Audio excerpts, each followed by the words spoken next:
Web டெவலப்மென்ட்க்கு என்ன tool பெட்டரா இருக்கு அப்படின்னா, பூட்ஸ்ட்ராப்ஸ். ஓகேவா? பூட்ஸ்ட்ராப்ஸ் அப்படிங்கிறது ஒரு டூலான்னு கேட்டா கிடையாது. பட் நம்ம என்ன பண்ணுவோம் அப்படின்னா, இத நம்மளோட புரோகிராமிங்ல இம்ப்ளிமெண்ட் பண்ணி, அதாவது நம்ம இப்போ HTML கோட் எழுதுறோம் அப்படின்னா, அதுல நம்ம இத இம்ப்ளிமெண்ட் பண்ணுவோம். பண்ணிட்டு என்ன பண்ணுவோம் அப்படின்னா, இது மூலியமா கிளாஸஸ்ல நம்ம என்ன பண்ணுவோம், டபுள் கோட்ஸ்ல வந்து பார்த்தீங்க அப்படின்னா, டிசைன்ஸ டிஃபைன் பண்ணுவோம். பண்ணி இது மூலியமா ஒரு பெஸ்ட் வெப்சைட்ட நம்மளால கிரியேட் பண்ண முடியும். ஓகேவா?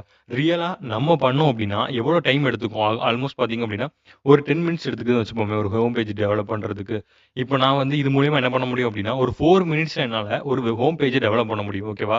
ஸோ, அப்போ நம்ம வந்து நம்மளோட டைமிங்க பார்த்தீங்க அப்படின்னா, ஒரு 6 மினிட்ஸ் கம்மி பண்றதுக்கு வந்து ஹெல்ப் பண்ணக்கூடியது பார்த்தீங்க அப்படின்னா, அந்த பூட்ஸ்ட்ராப்ஸ். ஓகேவா? பட் அந்த 10 மினிட்ஸ்ல நம்ம பண்ண பெட்டர் கோடிங்க விட ரொம்ப டீசென்ட்டான ஒரு எல்லா டிவைஸ்க்கும் ரெஸ்பான்சிபிளா இருக்கக்கூடிய ஒரு வெப்சைட்ட நம்மளால டெவலப் பண்ண முடியும். ஓகேவா? ஸோ, அந்த அளவுக்கு பார்த்தீங்க அப்படின்னா, ஒரு பெட்டர் ஆப்ஷன நம்மளுக்கு குடுக்குறது பார்த்தீங்க அப்படின்னா, நம்மளோட இந்த பூட்ஸ்ட்ராப்ஸ். ஓகேவா? இத நீங்க